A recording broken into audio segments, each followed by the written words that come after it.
Assalamualaikum warahmatullahi wabarakatuh. Selamat malam pemirsa, bertemu lagi bersama saya Herawati Munte. Pemirsa, beberapa menit ke depan kami akan menyampaikan informasi berita-berita terkini dari Kabupaten Kota Provinsi Sumatera Utara dan isu-isu yang lagi tren di tengah masyarakat. Masih dalam program Tujuh Inspirasi untuk Anak Negeri. Halo, apa kabar pemirsa? Kembali hadir bersama saya Ezra Manihuruk. Pemirsa, setelah mengikuti rapat pimpinan DPRD oleh Wakil Ketua Sastra Joyo Sirait bersama Elias Barus terkait pengajuan hak interpelasi oleh 17 anggota Dewan. Pemirsa, kita akan konfirmasi langsung kepada Ketua DPRD Simalungun Timbul Jaya Sibarani. Ketua, kan ada informasi kita dapat ada masuk surat dari kawan 17 anggota DPRD yaitu terkait dengan hak interpelasi. Apakah itu sudah sampai ke meja pimpinan langsung kepada ketua? Bisa ceritakan Ketua? Baik, terima kasih. Selamat sore, salam sejahtera. Horas terkait dengan pengajuan hak interpelasi, memang betul surat dari ada 17 anggota dewan yang mengajukan hak interpelasi itu sudah disampaikan ke sekretariat dan seterusnya sudah sampai ke meja pimpinan. Nah, langkah-langkah selanjutnya kemarin sudah dirumuskan dalam rapat pimpinan untuk menindaklanjuti sebagaimana mekanisme yang ada dalam tata tertib dewan. Nah, kemudian nanti proses ini akan dibawa ke badan musyawarah untuk dilakukan penjadwalan. Nah, terkait dengan substansi yang mau dipertanyakan oleh 17 anggota dewan, di situ sudah jelas tertera. Tapi kemarin dalam rapat pimpinan kita meminta kepada pengusul agar segera melengkapi dokumen-dokumen terkait dengan usulan yang mereka sampaikan. Nah, itu artinya mekanisme yang ada juga ini masih akan terus berjalan dan masih kita minta persetujuan dari anggota dewan apakah ini nanti diteruskan atau diberhentikan. Tentu setelah mempelajari substansi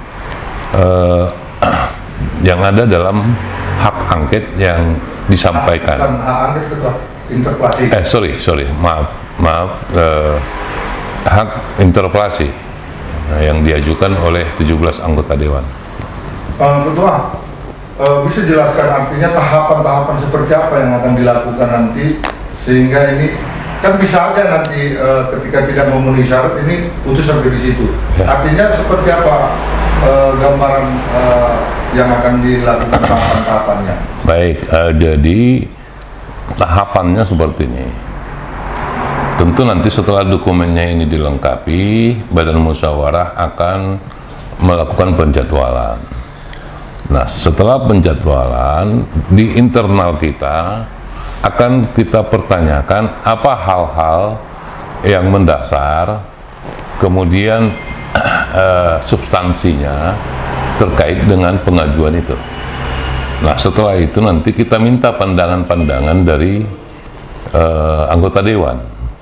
Setelah pandangan itu, kemudian kita akan mempertanyakan nanti kepada anggota dewan apakah ini akan diteruskan atau dihentikan.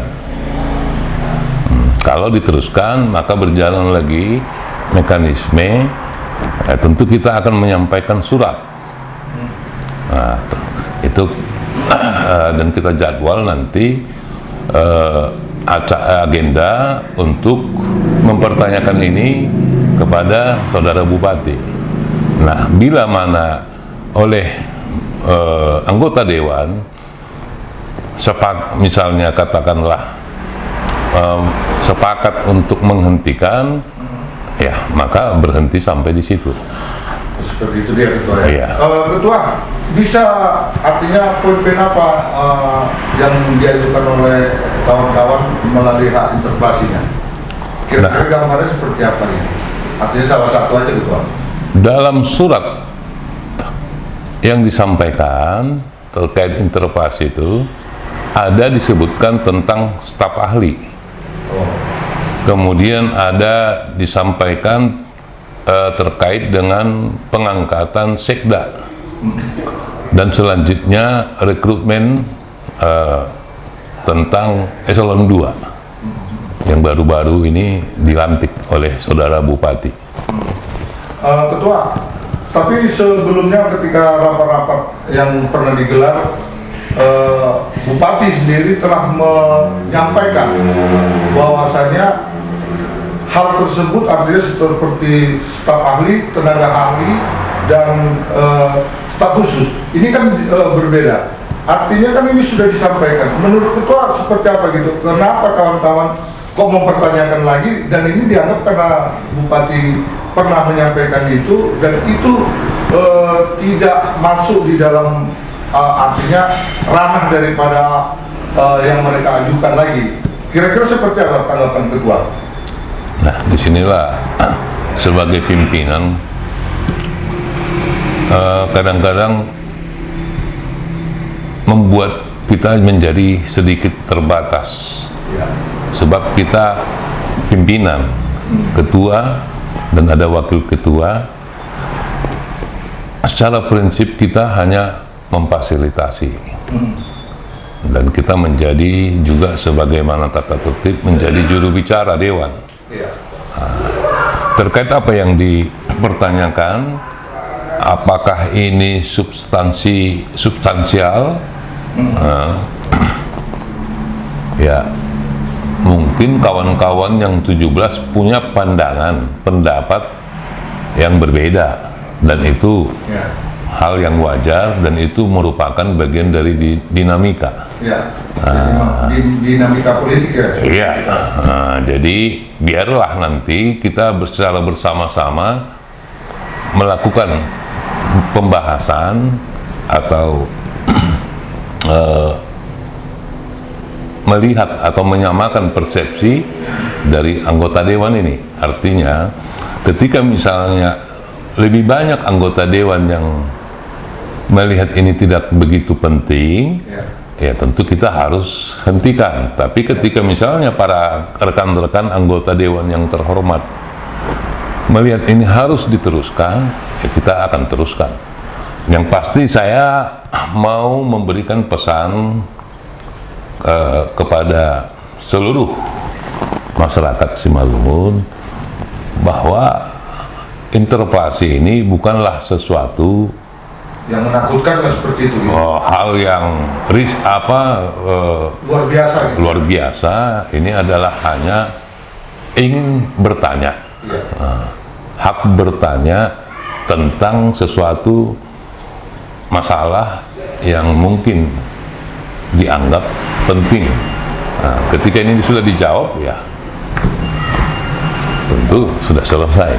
Ketua, dengan kondisi ini, apakah ini bukan hanya sebatas mau politik atau apa? Karena di tengah masyarakat ini, ini kan hanya mau politik terhadap kawan-kawan anggota dewan, kinerja daripada Pak Bupati. Sementara hal yang krusial yang ditanya mereka itu adalah sudah sesuai dengan apa yang diterapkan oleh pihak eksekutif, sehingga asesmen apa semua segala macamnya ini sesuai aturan yang berlaku. Menurut Ketua seperti apa pendapat Ketua?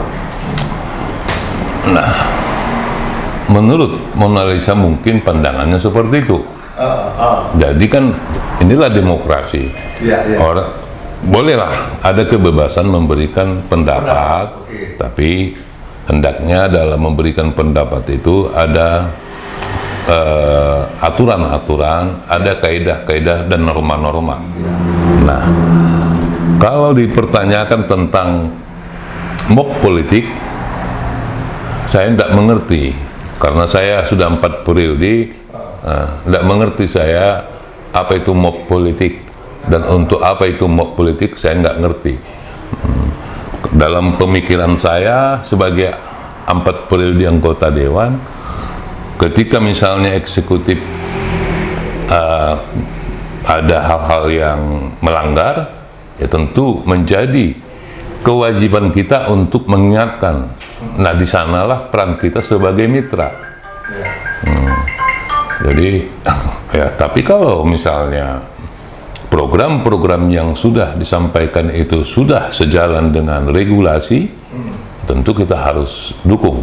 Jadi, saya tidak mengerti tentang mob politik yang diisukan oleh masyarakat, iya, dan apa manfaatnya saya juga nggak ngerti, ya. Artinya saya hanya menyikapi dengan sesuai dengan usulan, ya, kemudian tindak lanjuti, itu aja. Seperti itu Ketua ya. Iya. Ketua, untuk sejauh ini tahapan yang sudah dilakukan kawan-kawan dengan untuk menyikapi hak interpelasi tersebut, sampai saat ini sudah seperti apa itu prosesnya? Ya, prosesnya saya pikir tidak ada langkah-langkah yang istimewa atau yang perlu kita sikapi, siasati. Toh ini adalah proses yang wajar. Wajar artinya sesuai mekanisme. Ya, bawa ke Banmus, bawa ke rapat paripurna, nah itu aja. Artinya nggak begitu terlalu spesifik ya, Ketua ya? Enggak lah. Artinya ini ya normal dan wajar, ya kita jalan aja. Oh, seperti itu dia.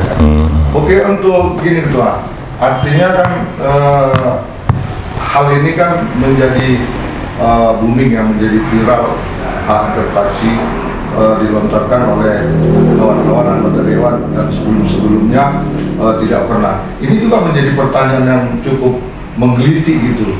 Kenapa pada saat artinya pada saat di era Pak Bupati Radia Kuasiola kok kawan-kawan seperti ini, sebelum-sebelumnya kok diem? Artinya bisa nggak Ketua artinya gambarkan biar juga masyarakat juga tahu, apa mungkin dininabubukan pada saat era yang terdahulu sehingga ini yang lain agak tumpat komunikasi, mereka melakukan hal yang menurut kita, pandangan kita sebagai orang media, apa yang dilakukan oleh eksekutif itu udah sesuai dengan regulasi. Artinya KSN juga sudah apa semua segala macamnya, dan itu sebenarnya wewenang penuh daripada Bupati Simalungun ya kan, dalam menentukan siapa-siapa yang layak untuk menduduki jabatan strategis yang membantu kinerja dia untuk mewujudkan masyarakat Simalungun sejahtera. Kira-kira Ketua bisa sampaikan. Baik, kalaulah disampaikan ada komunikasi yang tersumbat, saya pikir sampai dengan hari ini masih bagus-bagus komunikasi. Artinya saudara Bupati ketika misalnya ada acara hadir sepanjang tidak berhalangan, dan yang mungkin yang paling ini dekat kemarin kita selesai memasuki tahun 2022, beliau mengundang anggota dewan dan seterusnya bersilaturahmi. Saya pikir silaturahmi selama ini terjalin dengan baik. Nah, kemudian ada seperti Mona Lisa sampaikan, kenapa selama ini tidak terjadi demikian, baru kali ini terjadi demikian. Ya mungkin menurut saya ya artinya perkembangan politik mungkin seperti itu. Iya, inilah dinamika politik. Ada perkembangan politik, ada pemahaman mungkin yang baru. Nah, ada regulasi. Nah, itulah mungkin jadi kita pun nggak bisa membatasi cara berpikir, cara pandang, dan cara berpendapat dari kawan-kawan. Itu hal-hal yang wajar aja, bagian dari dinamika politik aja lah. Terus Ketua, ini kan ada penjelasan yang kayaknya rancu ya, antara staf ahli, tenaga ahli, staf khusus.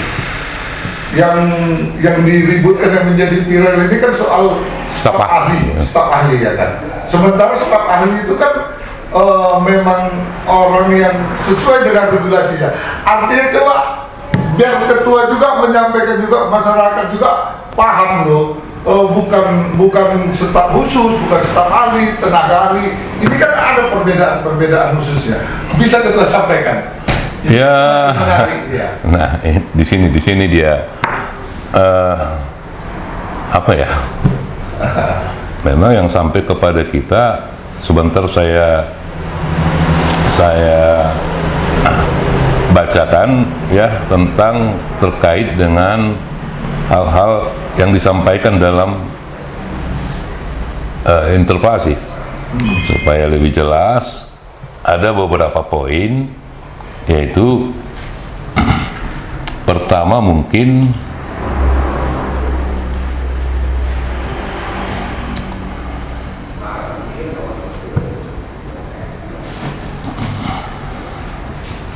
tentang apa ya, staf ahli. Staf ahli, nah dalam aturan staf ahli itu sudah jelas diatur. Nah, staf ahli itu ada 3, Ya. kalau saya tidak salah ada 3 orang, Ya. dan itu setara dengan eselon 2. Ya. Itu staf ahli, itu pemahaman saya, dan itu sudah diatur Ya, dalam undang-undang. ketentuan. Ya. Jadi ya tentu yang kita bicarakan sebagaimana surat yang masuk. Apa kira-kira di situ yang masuk itu? Ini kan harus ada kata-kata yang jelas gitu. Ada Ya. tenaga ahli, staf ahli atau staf khusus. Jadi di sini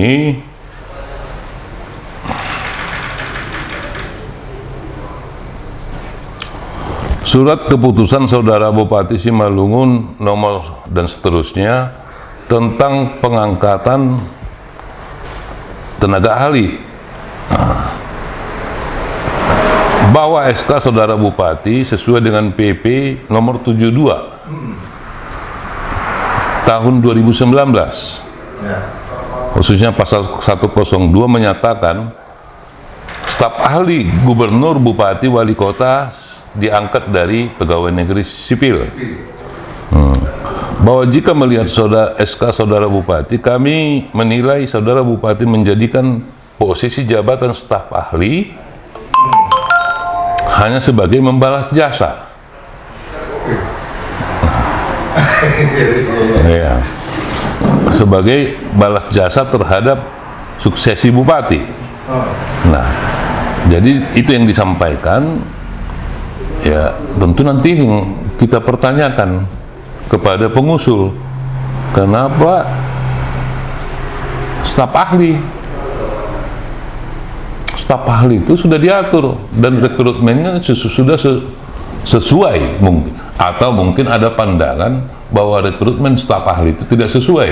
Ya. Yang pasti staf ahli kita ada Pak Wasin, Ya. Sinaga kan, Sinaga. nah, dan lain-lain, Lesmon Saragi dan lain-lain lah itu. Nah, itu mungkin. Nah, ini yang artinya pemahaman ini yang perlu dijelaskan juga, Ketua. Artinya sementara yang kita tahu Bupati Simalungun yaitu mengangkat staf khusus yang khusus untuk diri dia sendiri gitu. Artinya ada nggak perbedaan menurut Ketua sendiri antara yang surat yang diajukan dalam hak interpelasi tersebut dengan staf khusus? Karena Bupati juga pada rapat-rapat terdahulu pada saat pembahasan anggaran juga kami sudah 7 paragraf juga menanyakan tentang hal itu, dan itu juga sudah disampaikan kan gitu. Artinya sudah dijawab juga oleh Pak Bupati bahwasanya hal tersebut luntur dengan sendirinya SK tersebut. Tapi kenapa kok dipersoalkan tentang tenaga ahli itu tadi ya? Staf ahli, ya. Staf ahli. Berarti orang Pak Wasin sama Pak Resmen si Saragi berarti nggak sesuai lah, artinya menyalahi aturan. Itu maksudnya seperti itu. Ketua apa yang sambil kita kan lihat juga juga artinya diskusi ini biar juga dipahami juga kepada kawan-kawan yang mengajukan hak interpelasinya. Jadi Karena bahasa satu kata, artinya satu kata lain daripada apa maknanya udah berbeda. Udah berbeda. Ini yang perlu kita artinya kita luruskan.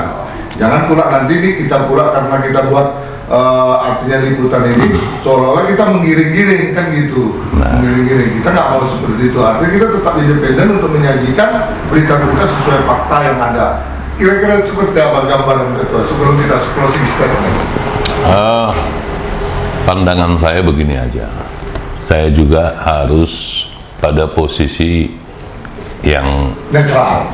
benar lah, yang benar. Tegak lurus lah ya, tegak lurus. Artinya benar itu sebagai ketua DPRD harus bisa mengakomodir, kemudian memfasilitasi keinginan kawan-kawan. Nah, walaupun juga tidak harus semuanya bisa kita fasilitasi. Sepanjang dia sesuai dengan ketentuan tata tertib dewan, kita fasilitasi. Nah, terkait apa yang disampaikan tentang perbedaan kata staf ahli dan macam-macam segala macam itu, kalau di dewan itu ada tenaga ahli. Tenaga ahli. Dan itu diatur gitu. Diatur. Ya. Jadi saya pikir tidak etis kalau saya Artinya memberi penjelasan karena ini menyangkut substansi daripada hak interpelasi yang diajukan kawan-kawan. Hanya saja pesan saya begini aja. Marilah kita sama-sama melihat ini sesuatu yang lebih objektif, rasional, sehingga persepsi kita bisa kita samakan. Nah, persoalan kurang lebih itu hal yang wajar dan itu bisa kita bicarakan dan kita diskusikan, sehingga tujuan kita, saya pikir kawan-kawan yang di dewan sebenarnya masuk ke dewan itu adalah ingin memberikan kontribusi untuk pemerintahan yang lebih baik di Simalungun. Jadi itu aja mungkin. Boleh kita berbeda pendapat, tapi jangan sampai menjadi merusak hubungan baik sesama anak bangsa. Itu aja mungkin. Ini mungkin saya hanya berharap kepada kawan-kawan itu tadi, bahwa kita 50 orang anggota dewan Kabupaten Simalungun secara prinsip mempunyai keinginan dan tujuan yang sama. Bagaimana kita bersama-sama membangun Kabupaten Simalungun untuk lebih baik lagi dari hari ke hari. Nah, sehingga marilah kita samakan atau kita bersama-sama bekerja sama, bersinergi dan memahami pola kemitraan antara eksekutif dan legislatif sehingga bisa saling mengisi, saling menguatkan sehingga pemerintahan ke depan bisa lebih efektif dan lebih kuat. Itu mungkin. Itu yang mungkin yang bisa saya sampaikan. Terima kasih khususnya kepada pemirsa Mona Lisa, dan bila mana kurang berkenan dalam penjelasan saya mohon maaf. Terima kasih. Horas.